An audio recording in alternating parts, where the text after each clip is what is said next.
समस्त छात्र छात्राओं, आपका जीवन कोचिंग सेंटर आजमगढ़ में इस ऑनलाइन क्लासेस में स्वागत है। और आज मैं अपने इस वीडियो के माध्यम से आपको हिंदी का एक बड़ा मजेदार टॉपिक रस पढ़ाऊंगा, जिसको आप ध्यान पूर्वक पढ़ेंगे और साथ साथ कॉपी पेन लेकर के बैठेंगे और पढ़ने के बाद आप उस पर गौर करिएगा। इससे जो है एग्जाम में 2-3 प्रकार के प्रश्न आते हैं रस के ऊपर। जैसे इसकी भूमिका के ऊपर प्रश्न उठाता है और दूसरा प्रश्न रस के जो अंग है उस पर उठा देता है। तीसरा प्रश्न जो उदाहरण इसके हैं, कोई उदाहरण दे देता है, कहता है बताइए इसमें कौन सा रस है। तो सबसे पहले रस का मतलब जान लेते हैं। रस मीन्स होता है आनंद। अब देखिए रस का मतलब ही है क्या? आनंद। यानी हम इतना कह दें रस्यते आस्वाद्यते इति रसः। रस्यते आस्वाद्यते आस्वाद्यते इति रसः, यानी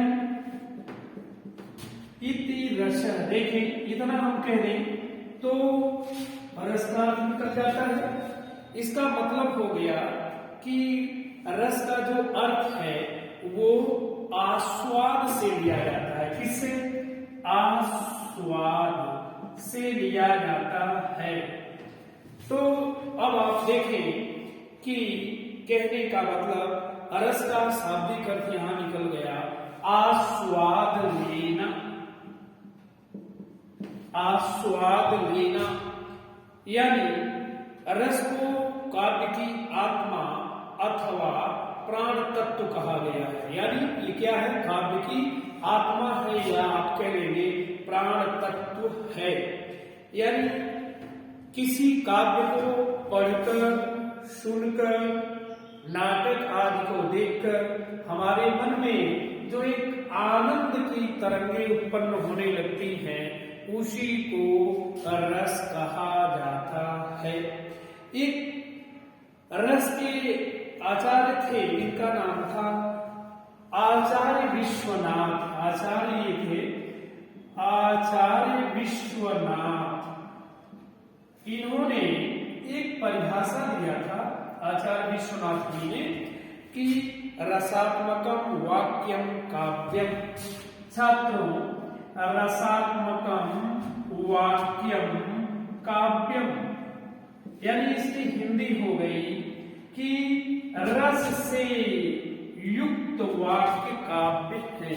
ये परिभाषा इन्होंने यानी आचार्य विश्वनाथ जी ने, आचार्य विश्वनाथ, इनका एक ग्रंथ है जिसका नाम है साहित्य दर्पण। क्या है? साहित्य दर्पण। इस साहित्य दर्पण में इन्होंने ये परिभाषा दिया कि रसात्मकम वाक्यम काव्यम, यानी काव्य क्या है इसको इन्होंने बताया। रस से युक्त वाक्य ही काव्य कहे जाते हैं। काव्य क्या है? रस से युक्त वाक्य ही काव्य कहे जाते हैं।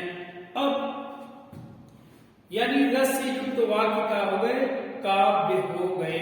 उसके बाद देखिए, यानी काव्य जब भी रस की बात आती है तो हम इतना कह दें किसी काव्य को पढ़कर, सुनकर, नाटक आदि को देखकर हमारे मन में जो आनंद की तरंगें उत्पन्न होने लगती हैं, उसे रस कहा जाता है।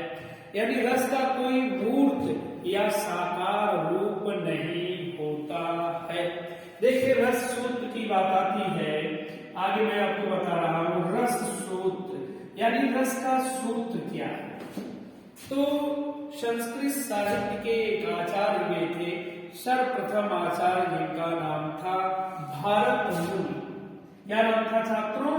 भारत मुनि। इन्होंने अपने ग्रंथ नाट्य शास्त्र में रस की परिभाषा देते हुए लिखा है।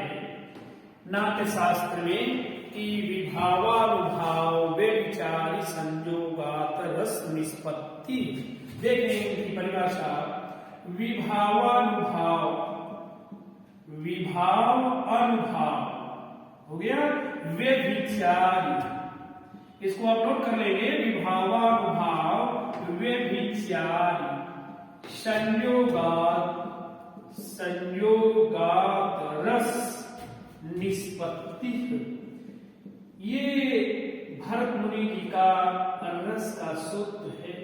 विभावानुभाव व्यभिचारी संयोगात रस निष्पत्ति, यानी भरत मुनि जी ने कहा विभाव, अनुभाव एवं व्यभिचारी भावों के संयोग से रस की उत्पत्ति होती है। पुनः छात्रों एक बार ध्यान दें, इसकी मैं हिंदी बता रहा हूं आपको। विभाव, अनुभाव एवं व्यभिचारी भावों के संयोग से रस की उत्पत्ति होती है।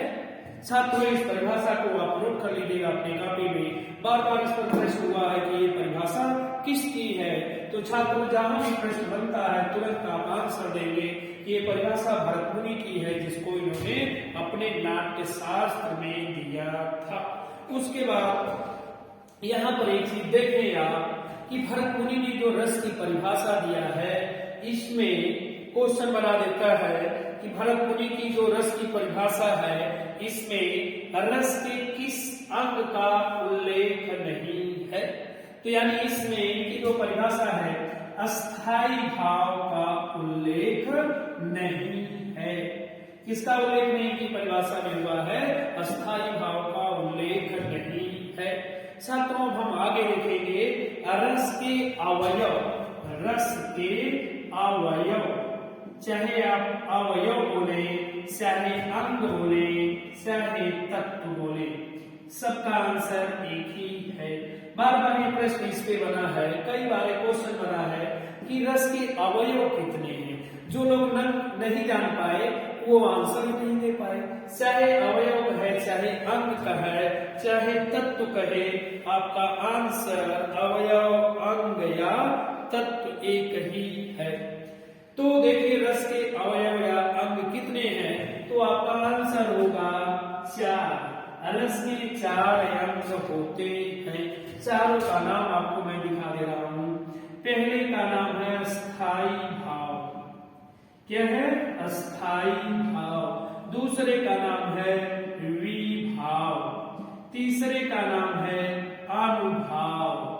चौथे का नाम है व्यभिचारी या संचारी भाव। व्यभिचारी या संचारी भाव, चाहे आप व्यभिचारी कह लेंगे या संचारी भाव कह लेंगे, दोनों नाम इसी का है। पुनः एक बार आप देखें अंग, पहला है स्थायी भाव, दूसरा है विभाव, तीसरा है अनुभाव, चौथा है व्यभिचारी या संचारी भाव। इनके संयोग से रस की उत्पत्ति होती है। अब छात्रों मैं आपको रस का पहला अंग बताऊंगा, जिसका नाम है अस्थाई भाव। तो आप सबसे पहले अंग को जाने, यानी ये रस के चारों अंगों का जब सहयोग होगा तभी रस की उत्पत्ति होती है। अब आप पहले अंग को देखें, अस्थाई भाव। जाने आप ये अस्थाई भाव है क्या चीज? ये क्या है आपका? अस्थाई भाव। देखिए अस्थाई भाव का मतलब क्या है?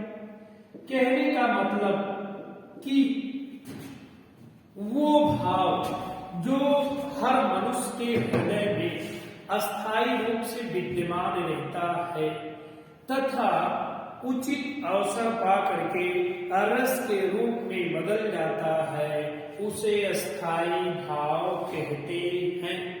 अस्थाई भाव को एक नाम से छात्र और जानते हैं। कोई हमें आप लोगों में से बताएंगे अस्थाई भाव को और किस नाम से जानते हैं? कोई आप लोगों में से कोई सटीक आंसर नहीं दे पा रहे हैं।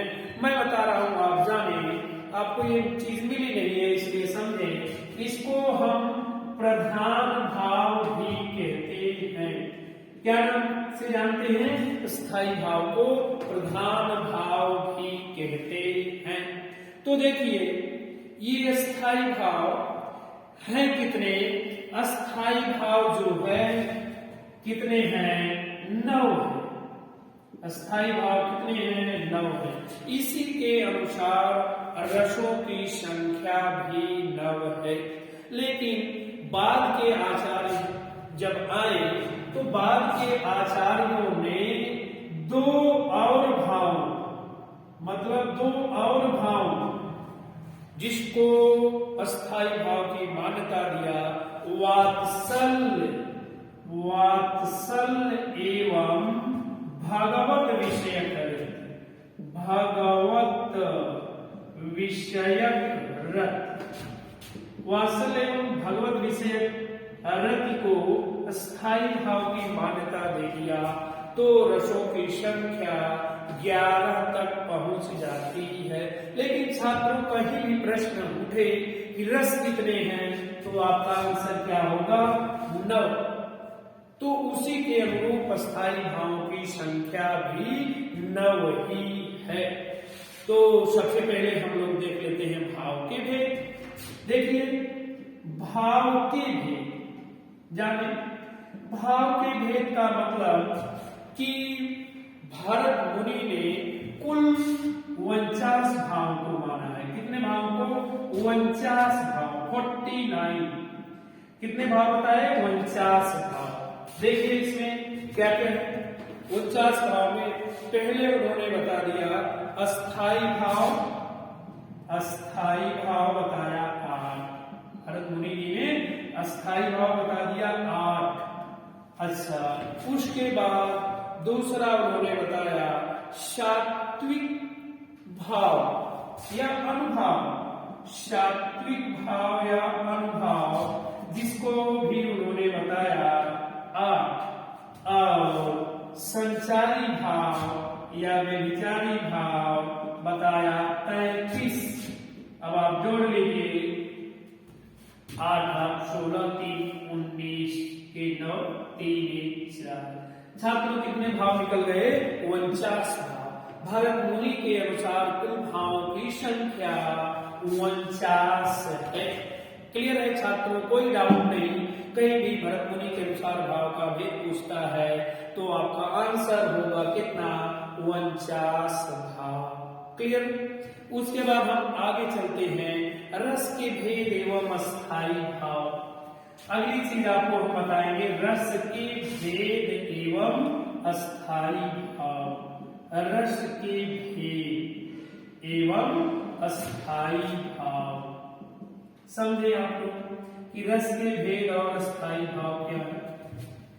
अब यहां देखिए, यानी आचार्य मम्मट और आचार्य विश्वनाथ, आचार्य मम्मट नाम सुने होंगे आप, और आचार्य विश्वनाथ, इन लोगों ने बतलाया कि रस 9 है। रस के कितने प्रकार हैं? 9 प्रकार इन लोगों ने बतलाया है। फिर इन्होंने 9 प्रकार जो बताया तो उसी प्रकार उसी के आधार पर रसों की संख्या कितनी मान ली गई है? 9 मान ली गई। लेकिन अगर यही क्वेश्चन कहीं आता है कि भारत मुनि के अनुसार रस कितने हैं तो आपका आंसर होगा 8। भरत मुनि ने कितने रस माने हैं? 8 रस माने हैं। और भरत मुनि ने शांत रस को नहीं माना। किसको? शांत रस, इसको उन्होंने रस की कैटेगरी में नहीं रखा। किसने? भरत मुनि ने। तो भरत मुनि के अनुसार रस कितने हो गए? 8 हो गए। उसके बाद देखिए साहित्य में 9वें शांत रस की खोज। शांत रस, प्रश्न उठता है कि 9वां शांत रस की खोज किसने किया? तो 9वें शांत रस की खोज छात्रों आचार्य अभिनव गुप्त ने किया। आचार्य अभिनव गुप्त, इन्होंने 9वें शांत रस की खोज किया है। तो अब आप देखिए, इन्होंने कहा था नवमो अपि शांतो रसः, नवमो अपि शांतो रसः, यानी हिंदी इसकी हो गई कि आचार्य गुप्त जी के अनुसार नौवा भी शांत रस है। अब आपको मैं एक श्लोक बता रहा हूं जिसमें 9 रसों के नाम सम्मिलित हैं। कैसे? देखिए, आपको ये बता दें कि जो स्मृति है वो भी कहती है कितने रस हैं, 9 रस हैं। श्रृंगार हास करुण रौद्र वीर भयानकाः बीभत्साद्भुत शांतश्च काव्ये 9 रसाय स्मृताः। यानी स्मृति ग्रंथ जो है वो क्या बतलाता है, रस कितने हैं, 9 रस हैं। आपको 9 रसों का नाम याद करने के लिए मैं एक फार्मूला बता दे रहा हूं जिसे आप कभी भी 9 रसों का नाम नहीं भूलेंगे। ये है आपका श्री अकवर भविष्याः। देखिए, इस सूत्र के अनुसार मैं आपको 9 रसों का नाम दिखा दे रहा हूं। सबके पहले अक्षर से उसका नाम है। श्री का मतलब हो गया श्रृंगार, श्रृंगार रस। आ से हो गया, देखिए फार्मूला काम कर रहा है, अद्भुत रस। क से हो गया करुण रस। व से हो गया वीर रस। र से हो गया रौद्र रस। भ से हो गया भयानक। और वी से हो गया बीभत्स। और आप देखें शा से हो गया शांत। हा से हो गया हास्य। ये इस फार्मूले के अनुसार 9 रसों के नाम मिल गए। श्री अकबर भविष्याः। छात्रों, आप याद रखेंगे ये तो कभी भी रस की संख्या आप नहीं भूलेंगे, श्री अकबर भविष्याः के अनुसार। अच्छा, आगे मैं आपको दिखा रहा हूं जो स्मृति ग्रंथ के है वो भी कहता है रस कितने हैं 9। ये श्लोक के हिसाब से देख लीजिए आप। श्रृंगार हास्य करुण रौद्र वीर भयानकाः। रौद्र वीर भयानकाः विभत्सा अद्भुत। दूसरी लाइन है विभत्सा अद्भुत शांतस्य काव्ये 9 रसाय स्मृताः। शांतस्य काव्ये 9 रसाय स्मृताः। यानी जो स्मृति ग्रंथ हैं 9 रसाय स्मृताः उसके अनुसार भी रस की संख्या 9 है। आप देखें कि यहाँ रस में कितने मिल रहे हैं, 9। ये है आपका 9 का नाम देख लीजिए। श्रृंगार, दूसरा हास, तीसरा करुण, चौथा रौद्र, उसके बाद रौद्र के बाद 5वां वीर, 6वां भयानक, 7वां बीभत्स, 8वां अद्भुत, 9वां शांत। काव्य में स्मृतियों के अनुसार ये 9 रस हैं। अब आपका क्लियर हो गया कि रस की संख्या कितनी है, 9 है। अब छात्रों, एक बड़ा ही महत्वपूर्ण प्रश्न यहाँ आ जाया करता है, आप ध्यान देंगे तभी जाकर के क्लियर हो पाएंगे। रस और उसका स्थायी भाव, चाहे आप टेट का कंपटीशन दे रहे हैं, चाहे सुपर टेट, चाहे एसआई का, चाहे पुलिस का, यानी एक क्वेश्चन इसके ऊपर हमेशा आ जाया करता है, क्या? रस और उसका अस्थाई भाव। तो आपको मैं रस और उसका स्थायी भाव दिखा दे रहा हूं। ये चीजें आप नोट कर लिए होंगे, तो मैं अब आगे चल रहा हूं। देखिए, रस उसका स्थायी भाव और उसको खोजा किसने है, ये आपका एक क्वेश्चन यहां रखा हुआ है, यानी आप इसको रट डालेंगे। ये आपको मैं दिखा रहा हूं रस का नाम, उसके बाद स्थायी भाव, रस का नाम, फिर स्थायी भाव, दूसरे कॉलम में दिखा रहा हूं स्थायी भाव, तीसरे कॉलम में आपको दिखा रहा हूं रस हो गया, स्थाई भाव हो गया, और तीसरे कॉलम में आपको दिखा रहा हूं रस प्रतिष्ठापक।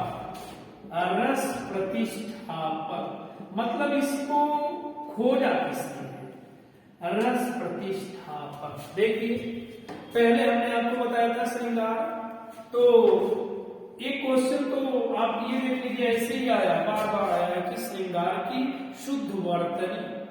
तो ये देखिए हो गया क्या, श्रृंगार। श्रृंगार रस यानी एक तीर से दो निशाना, एक पंथ दो काट मुहावरा आता है हिंदी में। तो यहाँ पर एक तीर से आप दो निशाना लगा लीजिए। क्यों? क्योंकि ये श्रृंगार की वर्तनी आपके कंपटीशन में बार बार आ रही है।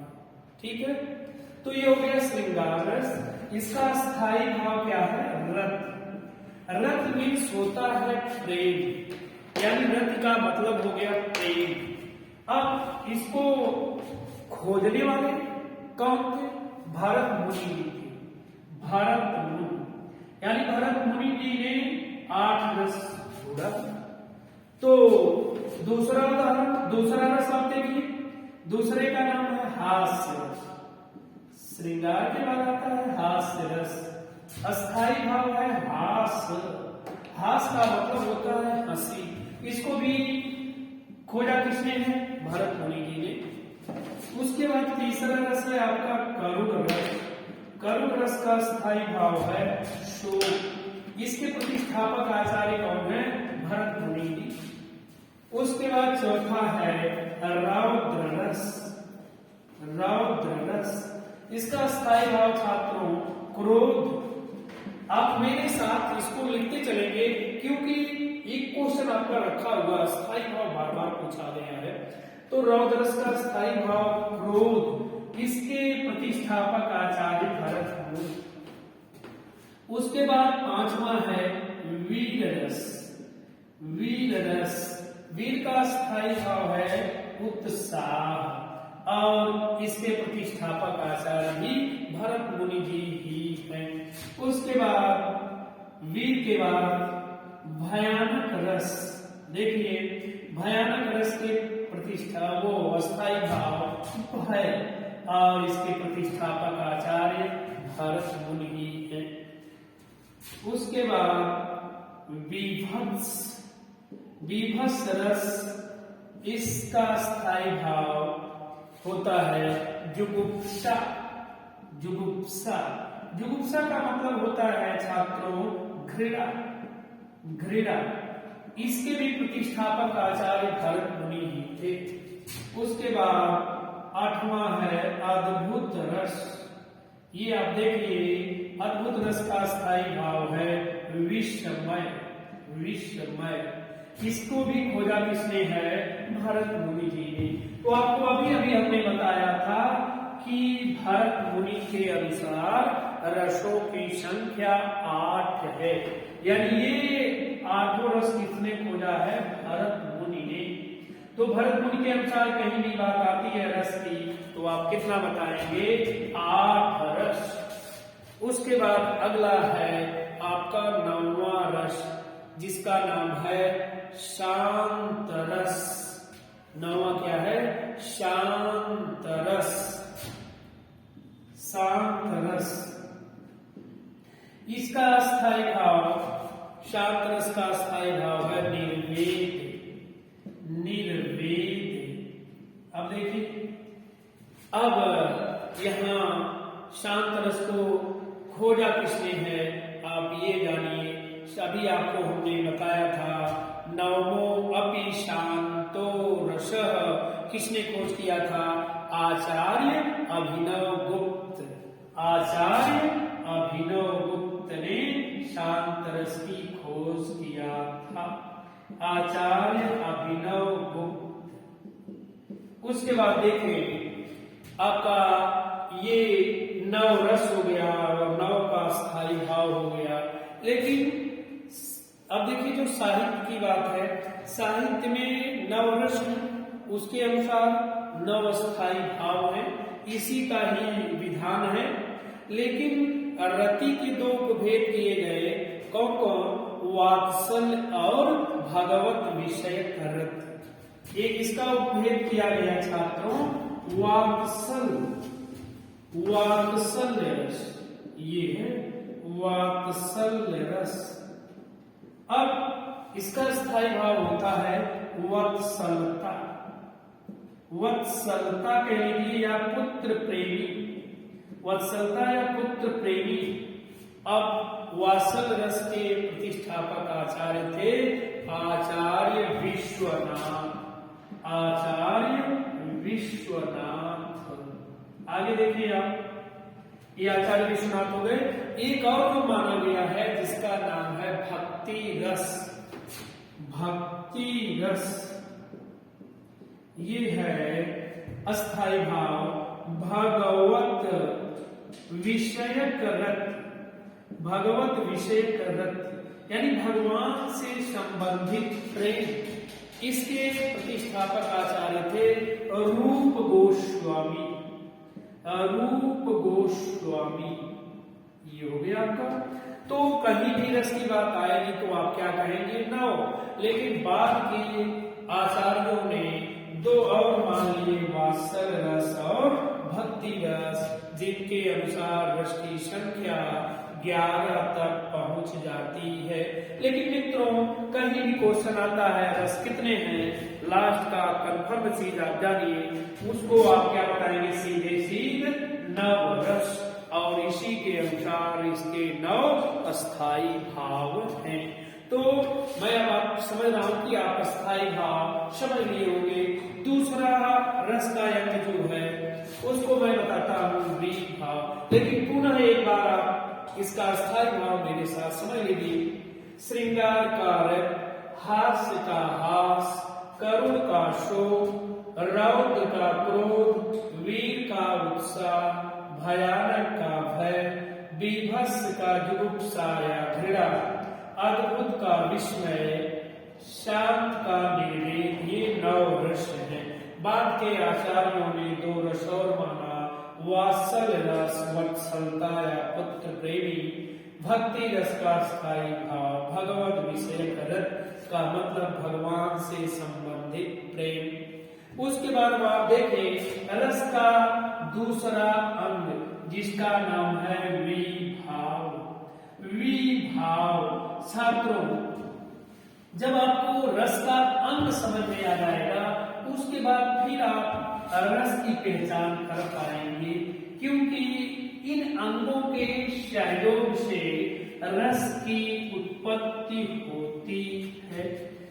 अब आप समझें कि विभाव क्या है। कहने का मतलब कि जिस सामग्री के द्वारा हृदय में विद्यमान अस्थाई भाव, विद्यमान अस्थाई भाव जागृत एवं तीव्र, हृदय में विद्यमान अस्थाई भाव जागृत और क्या होगा, तीव्र। जागृत और तीव्र होता है उसे विभाव कहते हैं। पुनः एक बार, जिस सामग्री के द्वारा हृदय में विद्यमान स्थायी भाव जागृत यानी जगेगा और तेज होगा उसी को हम विभाव कहते हैं। ये विभाव जो है मुख्य रूप से 2 प्रकार का होता है, लेकिन कुल 3 प्रकार का हो जाता है। मुख्य 2 प्रकार है इसका, लेकिन कुल 3 प्रकार का विभाव, कुल 3 प्रकार। देखिए कौन कौन है। तो विभाव कुल 3 प्रकार का मिल गया, लेकिन मुख्य 2 प्रकार का मिल गया।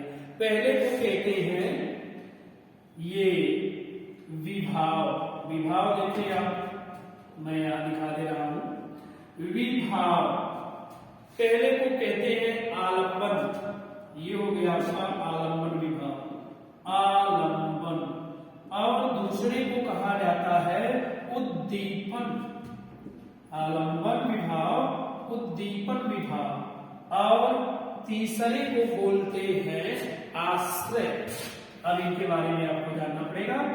आश्रय, ये 3 प्रकार का कुल हो गया, लेकिन मुख्य ये 2 है, आलंबन और उद्दीपन। तो सबसे पहले हम आलंबन देखेंगे।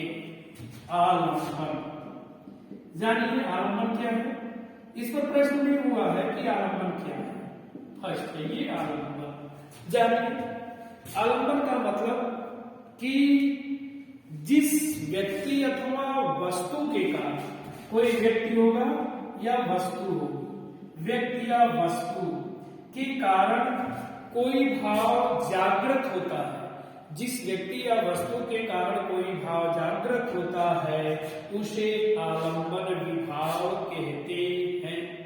जैसे इसके अंतर्गत हो गया नायक नायिका, इसके कारण कोई भाव जगेगा, नायक नायिका, या आप ये कह लेंगे नायक नायिका या प्रकृति कह लेंगे, ये क्या हो गया, इसका उदाहरण हो गया। उसके बाद दूसरा देखिए उद्दीपन, दूसरे का नाम है उद्दीपन विभाव। देखिए इसके नाम से ही स्पष्ट है, उद्दीप का मतलब होता है तेज, तेज होना। अब उद्दीपन विभाव क्या है, कहने का मतलब कि जिन कारणों से हृदय में विद्यमान अस्थाई भाव उद्दीप्त, हृदय में विद्यमान अस्थाई भाव उद्दीप्त, उद्दीप्त का मतलब तेज होता है, उसको उद्दीपन विभाव कहा जाता है। जैसे उदाहरण के लिए ये क्या नाम है, कोई आप कविता पढ़ रहे हैं तो जैसे उसमें वीरता का वर्णन आ गया तो पढ़ते पढ़ते पढ़ते एक स्थिति ये आएगी कि आपके अंदर का जो वीरता का भाव है वो क्या हो जाएगा, तेज हो जाएगा। तो जिस सामग्री के द्वारा हृदय में विद्यमान स्थायी भाव तेज होता है, तीव्र होता है, उसे उद्दीपन विभाव कहते हैं। तीसरी चीज क्या है, आश्रय। आश्रय, आश्रय का मतलब देखिए क्या है, आश्रय का मतलब आप ये जानिए कि व्यक्ति से जिसके हृदय में कोई भी भाव जागृत होता है उसको हम कहते हैं आश्रय। जिसके हृदय में कोई भी भाव जागृत होता है उसे आश्रय कहा जाता है। तो ये आपका दो क्लियर हो गया। उसके बाद रस का जो तीसरा अंग है उसको आपको बताते हैं। तीसरा अंग आप देखें, पहला स्थायी भाव, दूसरा विभाव, तीसरे का नाम है अनुभाव। अनुभाव देखिए अनुभाव के नाम से ही स्पष्ट है।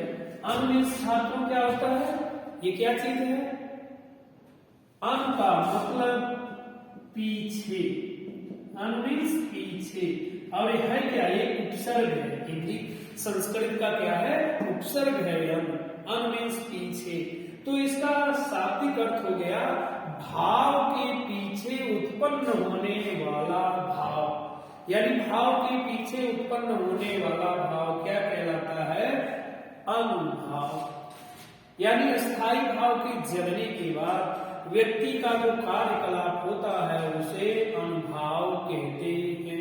उदाहरण के लिए आप जाने कि जैसे अस्थायी भाव जग गया है, अब मानिए कि रौद्र रस का स्थायी भाव क्या होता है, क्रोध होता है। अब क्रोध का भाव जग गया है तो उसमें व्यक्ति बड़बड़ाएगा, अपशब्द कहेगा, ये चीज क्या हो गया, अनुभाव। यानी भाव के पीछे उत्पन्न होने वाला भाव कहलाता है अनुभाव। यह दो प्रकार का होता है। अनुभाव कितने प्रकार का होता है, देखें दो प्रकार का। एक का नाम है सात्विक अनुभाव, सात्विक अनुभाव, और दूसरे का नाम है कायिक अनुभाव। सात्विक अनुभाव और कायिक अनुभाव, ये दो प्रकार के अनुभाव है। तो दोनों को सबसे पहले हम देखेंगे, दोनों को जानना है। पहले का नाम है सात्विक अनुभाव। सात्विक अनुभाव, ये देखिए क्या है, सात्विक अनुभाव कहने का मतलब कि जो अनुभाव बिना आश्रय, आश्रय का मतलब व्यक्ति से बिना आश्रय के प्रयास के अपने आप उत्पन्न होते हैं, उन्हें सात्विक अनुभाव कहा जाता है। ये कितने होते हैं, 8। कहने का मतलब इसके लिए व्यक्ति कोई प्रयास नहीं करता है, ये भाव अपने आप उत्पन्न होते हैं। तो ये क्या कहलाया? सात्विक अनुभाव। एक दोहे के माध्यम से, कविता के माध्यम से मैं आपको ये सात्विक अनुभाव रटवा दे रहा हूं। आपको उपजत जे अनुभाव ते, उपजत जे अनुभाव ते, उपजत जे अनुभाव ते, आठ रीति परतक्ष, आठ रीति परतक्ष। छात्रों आप इसको ध्यान से नोट करते चलिए। उपजत जे अनुभावते आठ रीति परतक्ष, तासो सात्विक कहते हैं, तासो सात्विक कहते हैं, जिनकी मत यति स्वच्छ, तासो सात्विक कहते हैं, जिनकी मत यति स्वच्छ, मत मीन्स बुद्धि, मत यति स्वच्छ। आगे देखें आप, तासो सात्विक कहते हैं, जिनकी मत यति स्वच्छ, अस्तंभ अस्तंभ श्वेत रोमांच, अर स्वर भंग कर पाठ। यहां से नाम शुरू है, अस्तंभ श्वेत रोमांच, अस्तंभ श्वेत रोमांच, अर स्वर भंग कर पाठ, अर स्वर भंग कर पाठ, कर पाठ। लास्ट लाइन है, बहुरिकंप वयवर हैं, बहुरिकंप वयवर हैं, वयवर हैं, अश्रु प्रलय जुत आठ, अश्रु प्रलय जुत आठ, जुत आठ। ये देखें आप, आठों सात्विक अनुभावों का नाम इस कविता के माध्यम से हमने रख दिया है। समझे आप, पहले का नाम है अस्तंभ, दूसरा जो है सात्विक अनुभाव श्वेत, तीसरे का नाम है रोमांच, चौथे का नाम है स्वर भंग, और पांचवें का नाम है कम, छठवें का नाम है वैवर्ण, सातवें का नाम है अश्रु, आठवें का नाम है प्रलय। ये जोड़ करके कितने हो गए छात्रों? 8 हो गए। तो इस कविता को आप नोट कर लीजिए, जिसके माध्यम से आप ये 8 रसों का, 8 सात्विक अनुभावों का नाम नहीं भूलेंगे। सबका अर्थ मैं बता दे रहा हूं। जैसे पहला है सात्विक अनुभाव, जिसका नाम है अस्तंभ। अस्तंभ का मतलब ये है कि प्रसन्नता लज्जा के कारण अंगों की गति रुक जाना। कभी कभी इतनी प्रसन्नता होती है या लज्जा होती है कि हमारे हाथ पैर काम करने बंद कर देते हैं, व्यक्ति एकदम आवाज सा रह जाता है, तो स्थिति अस्तंभ है। उसके बाद दूसरा है, दूसरे का नाम है श्वेत। देखिए लज्जा या भय के कारण कभी कभी क्या होता है, शरीर पर पसीना आ जाता है, उसी को श्वेत कहते हैं। उसके बाद चौथी चीज है, तीसरी चीज है अस्तंभ श्वेत रोमांच। रोमांच का मतलब होता है कि रोंगटे खड़े हो जाना। उसके बाद अगली चीज है चौथी स्वर भंग। स्वर भंग का मतलब है कि आवाज का मुख से न निकलना, ये स्वर भंग है। उसके बाद पांचवी चीज है कंप। देखिए कंप का मतलब क्या है? कांपना। कभी कभी आप देखते हैं काम, भय, लज्जा आदि के कारण व्यक्ति का शरीर अपने आप कांप जाता है। उसके बाद है वैवर्ण। वैवर्ण यानी रंग फीका पड़ जाना या मुख का कलर पीला पड़ जाना, ये कहा है वैवर्ण है। उसके बाद अश्रु। अश्रु का मतलब आंसू। कभी कभी आप देखते हैं कि अपने आप व्यक्ति के आंसू छलक पड़ते हैं। और आठवीं चीज क्या है? प्रलय। प्रलय, प्रलय का मतलब ये है कि दुख, भय आदि कारणों से इंद्रियों का चेतना शून्य हो जाना, ये चीज कहलाती है प्रलय। उसके बाद आपको ये 8 दिखा दिया, सात्विक अनुभाव है। उसके बाद देखें आप, ये सेकंड पार्ट इसका है जिसको बोलते हैं कायिक अनुभाव। कायिक अनुभाव। कायिक अनुभाव छात्रों समझिए क्या है।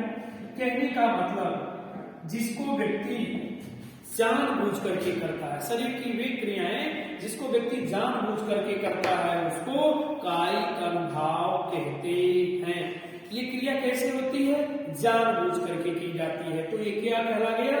कायिक अनुभाव। जैसे क्रोध में कठोर शब्द कहना, किसी को हम अपशब्द कह रहे होते हैं तो हमें पता है कि हम अपशब्द कह रहे हैं। या उत्साह में पैर पटकना, उत्साहित होकर के व्यक्ति कभी कभी क्या करता है? पैर को पटकता है। तो व्यक्ति पैर पटक रहा है तो ये क्रिया कैसे हो रही है? जानबूझ करके हो रही है, तो क्या कहलाया? कायिक अनुभाव। अब ये सात्विक अनुभाव दो पार्ट है छात्रों। एक क्वेश्चन यहाँ बहुत अच्छा क्वेश्चन बना है कि इन सात्विक अनुभावों को और किस नाम से जानते हैं? कोई छात्र किसी का आंसर नहीं आया? चलिए मैं ही आंसर बता देता हूँ छात्रों, जिसको आप पढ़े जरूर होंगे लेकिन आप पाए नहीं होंगे।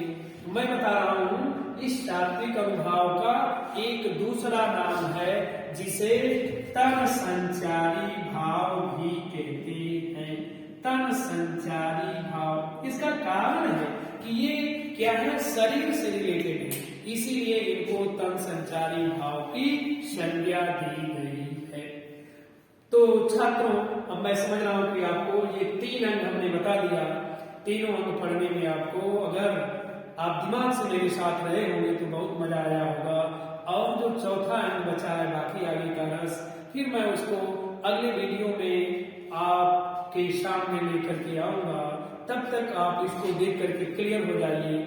और ये जो स्थिति है, जो परिस्थिति है, बड़े कठिन दौर की स्थिति से हम आप गुजर रहे हैं, तो सभी लोग अपना ख्याल रखेंगे, साथ साथ अपने परिवार का भी ख्याल रखेंगे और उसी के साथ साथ अपनी पढ़ाई बराबर जारी रखेंगे।